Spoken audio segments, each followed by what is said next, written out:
नंदुरबार जिल्ह्यातील सातपुडा पर्वत रांगांमध्ये होळीच्या सणाला एक वेगळेच आणि ऐतिहासिक आणि सांस्कृतिक महत्त्व आहे। सातपुड्याच्या दुर्गम भागातील काठीच्या होळीला राज्यात विशेष मान असून आज पहाटे 5 वाजता अत्यंत पारंपरिक पद्धतीने ही होळी प्रज्वलित करण्यात आली। पहाटेच्या गारव्यात ढोल ताशांच्या गजरात आणि आदिवासींच्या पारंपरिक लोकगीतांच्या गजरात हा सोहळा पार पडला।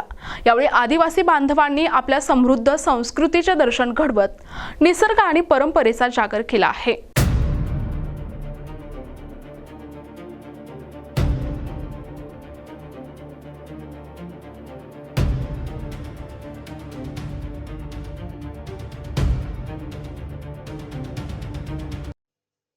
सातपुड्याच्या डोंगर रांगामधील काठी परिसरात होळीचा उत्साह शिगेला पोहोचलाय।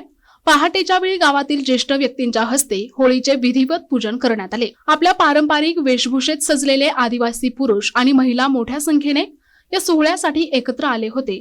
काठीची होळी प्रज्वलित होताच उपस्थितांनी एकच जल्लोष केला। होळीच्या अग्नीतून नवचैतन्य, समृद्धी आणि समाजात एकोपा टिकावा अशी प्रार्थना यावेळी करण्यात आली। होळी पेटल्यानंतर आदिवासी बांधवांनी होळीच्या भोवती फेर धरत पूजा केली। या ऐतिहासिक परंपरेला जपत तरुणांनी पारंपरिक नृत्य सादर केले, ज्यामुळे सातपुड्याच्या डोंगर दऱ्या घुमून निघाल्या।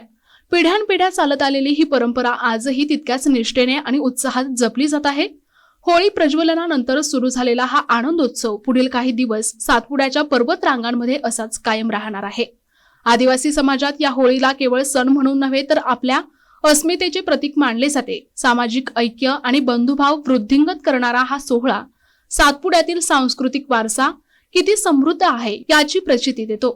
ढोल ताशांचा कडकडाट आणि आदिवासी नृत्यामुळे काठीच्या या होळीने संपूर्ण नंदुरबार जिल्ह्याचे लक्ष वेधून घेतले आहे।